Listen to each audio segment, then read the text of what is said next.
Hello dear students. तो आप लोग कैसे हैं? उम्मीद करते हैं आपकी तैयारी बहुत बेहतरीन चल रही होगी और आप ऐसे पढ़ते रहिए और पेपर में टॉप करिए।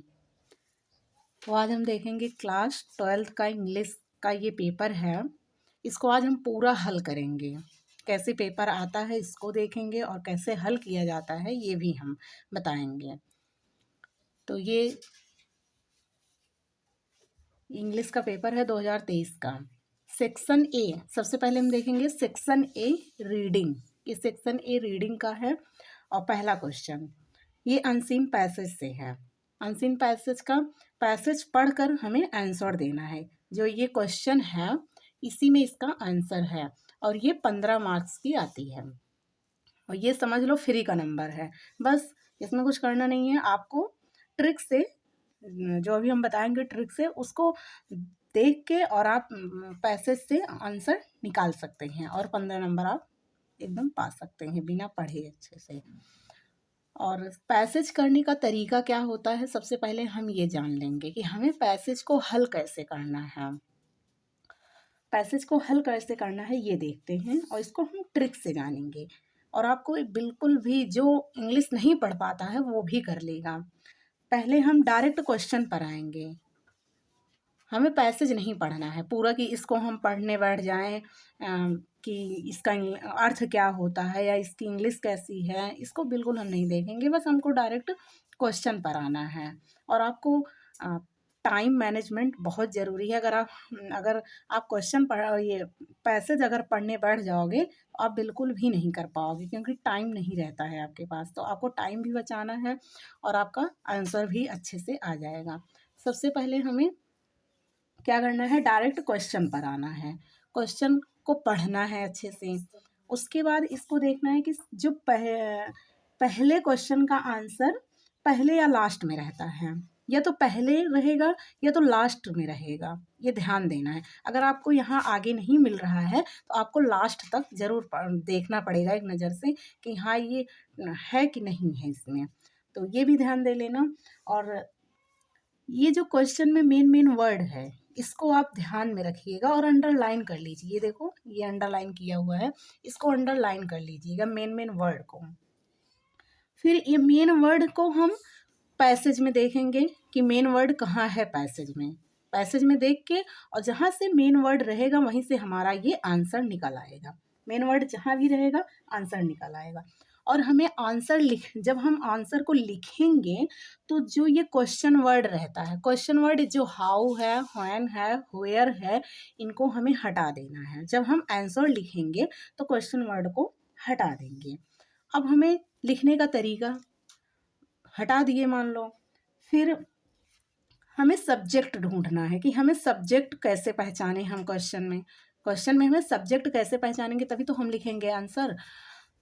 तो जो हेल्पिंग वर्ब है, हेल्पिंग जहाँ भी क्वेश्चन में हेल्पिंग वर्ब रहेगा, हेल्पिंग वर्ब के बाद जो वर्ड आया रहेगा वही हमारा सब्जेक्ट है। अब सब्जेक्ट चाहे नाउन के रूप में हो या प्रोनाउन के रूप में हो, वो सब्जेक्ट ही रहता है।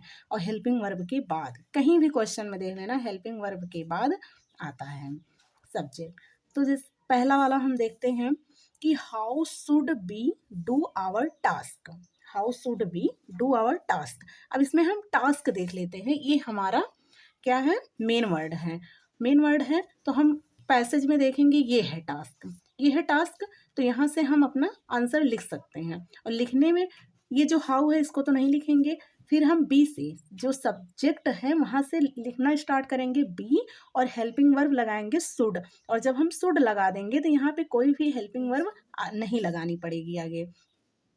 तो be should task, be should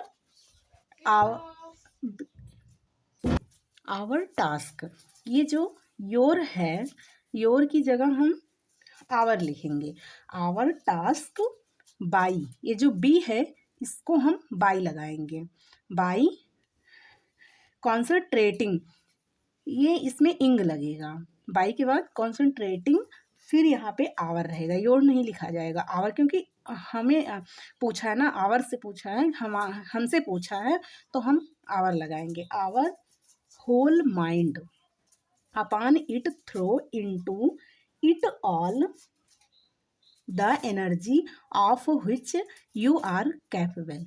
ये हमारा पहला आंसर हो गया। अब दूसरा देखेंगे, when shall be never fall. Never fall नहीं सॉरी, हम कब असफल नहीं होंगे, हम कब असफल नहीं होंगे। तो नेवर फॉल का देखेंगे, इसमें ये मेन वर्ड है, इसको देखेंगे, ये है नेवर फॉल। नेवर फॉल ये है, तो यहाँ से हमारा क्वेश्चन स्टार्ट होगा। ये देखिए, rise by studying climbing and you B never fall. और इसको हमें कैसे लिखना है, तो पहले व्हेन लिखेंगे। जब हम वी राइज, व्हेन हो गया, फिर वी लिखेंगे subject, when be rise by study climbing and be shall never fall. Shall never fall, ये शैल लग जाएगा। अब तीसरा देखेंगे, where in the secret of true power.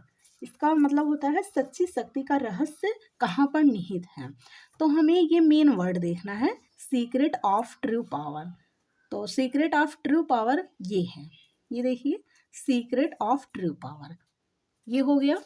और इसको कैसे लिखेंगे, तो the secret of true power, इसका लिखने का तरीका है the secret of true power rise study climbing, यहाँ से रहेगा, इसका भी आंसर यहीं से है, क्लाइंबिंग ऑल देयर, ये फिर यहाँ से आ जाएगा, all their mental and spiritual energy, यहाँ तक रहेगा कि हमें जो हम काम करते हैं ऊर्जा से, शारीरिक मानसिक जो भी लगा के एफर्ट काम करते हैं, तो उसके लिए किया गया कि हम अपने स्थिर कदमों से कैसे करते हैं। तो ये इतना हो गया। आगे क्वेश्चन हम देखते हैं। अगला है, how do this foolish waste their energy.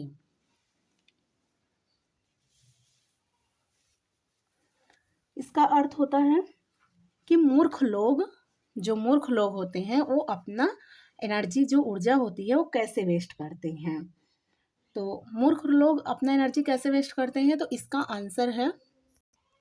Answer है यहाँ से, the foolish waste all their mental and spiritual energy in frivolity, foolish chatter और selfish argument not to maintain wasteful physical exercise. वे अपना सेल्फी लेने में, चैटर करने में, और जो भी मतलब फिजिकल एक्सेस करने में अपना वेस्ट करते हैं समय।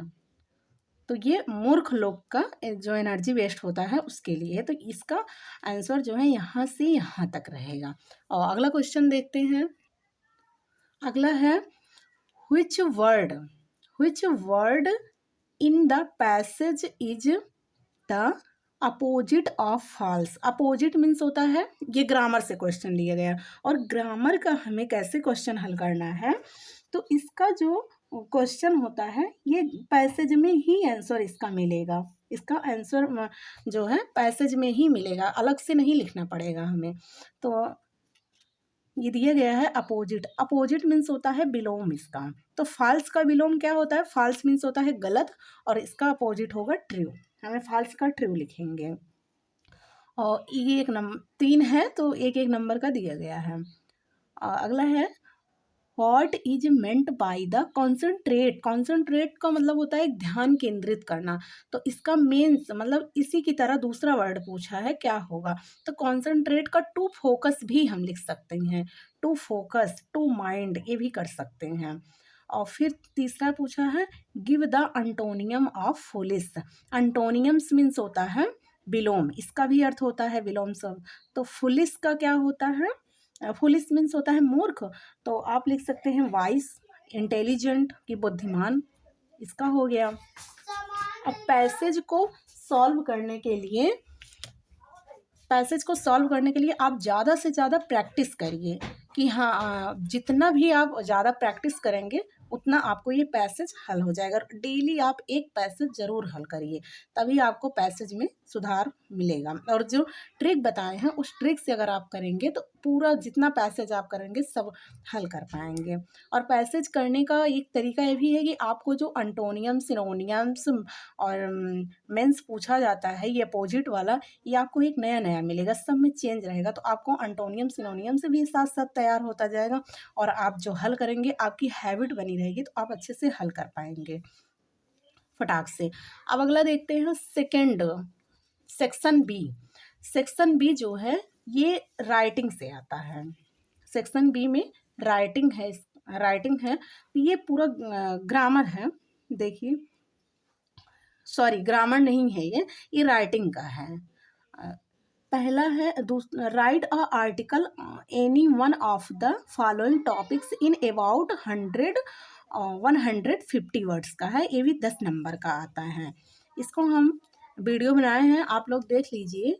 ये आर्टिकल्स जो निबंध आते हैं उस पे हैं, हम ये तीनों पे वीडियो बना दिए हैं, आप उसको देख सकते हैं। पहला है importance of games and sports, कि खेल का महत्व क्या होता है उसके बारे में आर्टिकल्स लिखना, और 100-150 वर्ड तक ही लिखना है आपको। अगर आप 200 लिख देंगे तो आपको नंबर नहीं मिलेगा, आप 150 तक ही लिखिएगा और अच्छी राइटिंग में लिखिएगा। दूसरा है steps for making citizen clean, कि शहर को हमें कैसे स्वच्छ रखना है, उसका क्या स्टेप होता है स्वच्छ रखने का, उसके लिए है। योर एम इन लाइफ, और आपके जीवन का एम क्या है, लक्ष्य क्या है, उसके बारे में है। और ये 10 नंबर का ए भी आता है। अब और देख लेते हैं तीसरा। तीसरा क्या है, लेटर। ये 2 लेटर आएंगे, एक फॉर्मल लेटर होता है, एक इनफॉर्मल लेटर। तो देखो दोनों आया है फॉर्मल, ये फॉर्मल है और इनफॉर्मल है, तो दोनों लेटर हैं। एक एडिटर से है जो संपादक को लिखा जाता है लेटर, और एक प्रिंसिपल का है। तो इसका है write a letter to the principal of your college to provide library books to students, कि प्रिंसिपल को पत्र लिखना है, लेटर लिखना है कि जो लाइब्रेरी से, स्कूल में लाइब्रेरी से बुक प्रोवाइड कराई जाए स्टूडेंट को। तो ये जितने भी इम्पॉर्टेंट लेटर हैं मैंने सब वीडियो बना दिया है, आप लोग जाके डिस्क्रिप्शन में चेक कर सकते हैं, देख सकते हैं। ये भी 10 नंबर का आएगा, चाहे आप इसको लिखिए चाहे एडिटर वाला लिखिए। Write a letter to the editor of a national daily showing your concern over increasing price rise, ये संपादक को हम पत्र लिख सकते हैं कि जो बढ़ती हुई महंगाई है इस पे जाए, पेपर में आए, ताकि उस पर सब लोग ध्यान दें कि हाँ ये बढ़ रहा है। तो हम एडिटर पे जो पत्र लिखते हैं उसके लिए है। 2 लेटर आएगा, एक प्रिंसिपल पे आएगा, एक एडिटर पे आएगा, और एक लिखना रहेगा हमको, चाहे इसको लिखिए चाहे उसको लिखिए, और 10 नंबर का आपका रहेगा। अब अगला देखते हैं सेक्शन सी। सेक्शन सी क्या है, ये ग्रामर का पोर्शन है। पहला था रीडिंग का, section A reading, section be writing, और सेक्शन 3 ग्रामर, ये ग्रामर का है।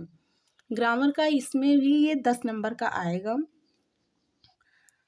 देखिए ये है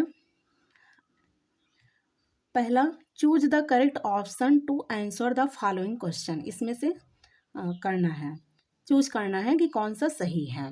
पहला है one who see the dark side of a things is called, मतलब जिसको पूरा चारों तरफ अंधेरा दिखाई दे, हर एक चीज अंधेरा दिखाई दे, उसे उसको क्या कहते हैं। तो उसको हम क्या कहेंगे, निराशावादी, पैसिमिस्ट, उसको कहेंगे पैसिमिस्ट होगा इसका, क्योंकि निराशावादी होते हैं जिसको कुछ नहीं मतलब समझ में आता है, एकदम पूरा चारों तरफ निराशा रहती है, तो उसको हम निराशावादी कहते हैं, उसका रहेगा पैसिमिस्ट, तो दूसरा सही है इसका। और ये देखते हैं the Apple of once eyes means, इसका मतलब होता है आंखों का तारा होना। तो उसका होता है वेरी डियर, जो बहुत प्रिय हो, कहते नहीं बहुत ज़्यादा प्रिय है, मतलब उनकी आंखों का तारा है वो। तो वेरी डियर इसका आंसर सही हो जाएगा। और इसका सिनोनियम्स पूछा है, the सिनोनियम of destroy, destroy is, destroy का मतलब होता है ख़त्म होना, तो इसका भी हो जाएगा डेमोलिश, डेमोलिश, डेमोलिश हो जाएगा, डिस्ट्रॉय का डेमोलिश हो जाएगा। अगला देखते हैं इसमें डी वाले का, what is the time in your watch, क्या समय तुम्हारे घड़ी में क्या समय हो रहा है। तो इसमें टाइम के बाद इन नहीं आएगा, ये इन गलत हो जाएगा, यहाँ पे इन नहीं आएगा, इसमें बाई आएगा कि what is the time by your watch, तुम्हारे घड़ी में कितना टाइम हो रहा है। तो ये एरर कौन सा है, इन है, इसमें एरर इन रहेगा। अब अगला देखते हैं the antonyms of better worse, the antonym of better worse, इसका अंटोनियम क्या है, बेटर है तो वर्स्ट हो जाएगा, ये वर्स्ट है। अगला देखिए change the one of following the indirect narration, indirect तो सब लोग पढ़ते ही होंगे, इससे भी क्वेश्चन आएगा 2 नंबर का, 2 नंबर का आता है।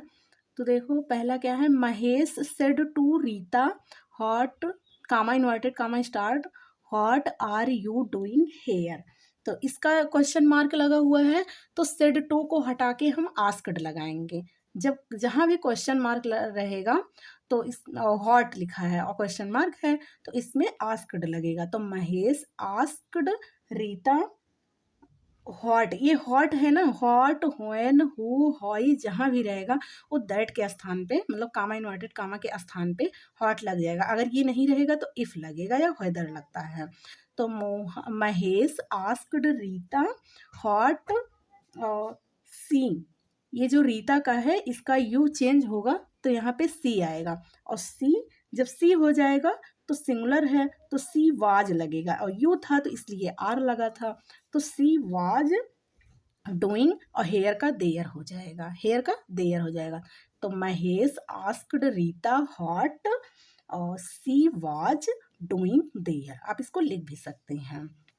अगला है the teacher said to the students comma inverted comma start do not quarrel with one another, अब इसको क्या लिखना है, द टीचर फॉरवर्ड, मतलब मना कर रहा है, डांट रहा है कि झगड़ा मत करिए एक दूसरे से, टीचर जो है स्टूडेंट को कह रहा है कि झगड़ा मत करिए एक दूसरे से, तो इसमें होगा the teacher forward, the teacher forward the student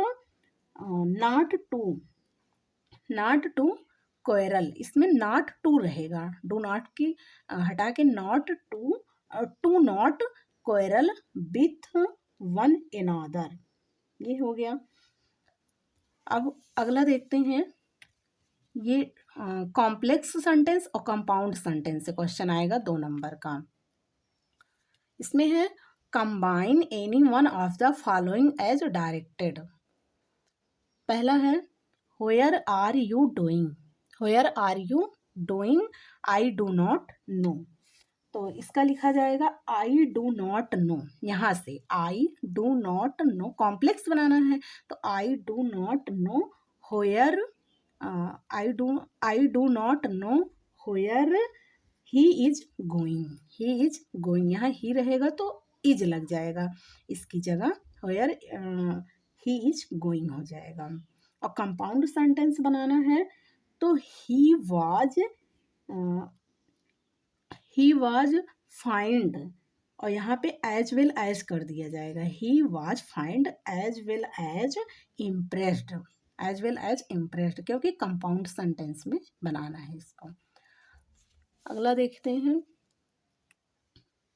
इसका क्या है, transform any one of the following as directed, ये कॉम्परेटिव डिग्री में बनाना है और एक ही लिखना है, इसमें भी एक लिखना है, इसमें भी एक लिखना है और इसमें भी एक लिखना है, ये 1 लिखा गया है, आप इसको ध्यान से देख लीजिएगा, ये 1 लिखा गया, जो आपको आ रहा हो वही लिखना, लेकिन मैं सब हल करा दे रही हूँ, समझ लीजिए।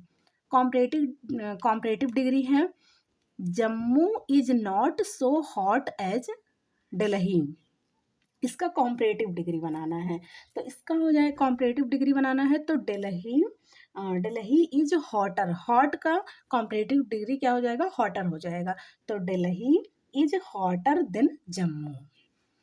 और इसका पैसिव वॉइस, जो वॉइस पैसिव वॉइस, एक्टिव और पैसिव वॉइस से क्वेश्चन आता है ये है हु कैन डू इट, इसका हो जाएगा बाई होम, ये जो क्वेश्चन मार्क है इससे आगे हो जाएगा by home can it be done, can it be done हो गया। अगला देखते हैं डी, ये है correct any one of the following sentence. इसका भी करना है। इसमें कौन फॉलो करेक्ट कौन सा, मतलब करेक्ट करना है ना। तो there am large number of girls in the school, तो इसमें जो लार्ज नंबर है, देयर आर लार्ज नंबर, ये गलत है, ये लार्ज नहीं रहेगा इसमें। और इसमें जो है ही इज ट्राइड, इन नहीं रहेगा, यहाँ पे ऑफ रहेगा। तो गलत मतलब लिख सकते हैं आप लोग। तो he is tried of doing this work. और इसका देखते हैं आइडियल और बर्थ, इसका जो है वाक्य में आपको प्रयोग करना है, तो आप प्रयोग कर सकते हैं। आइडियल जो आदर्श होते हैं, बर्थ मतलब जो पैदा होते हैं बच्चे, उसके बारे में आप वाक्य बनाकर लिख सकते हैं।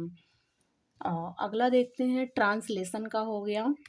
ये ट्रांसलेशन का है, ये 5 नंबर का आता है।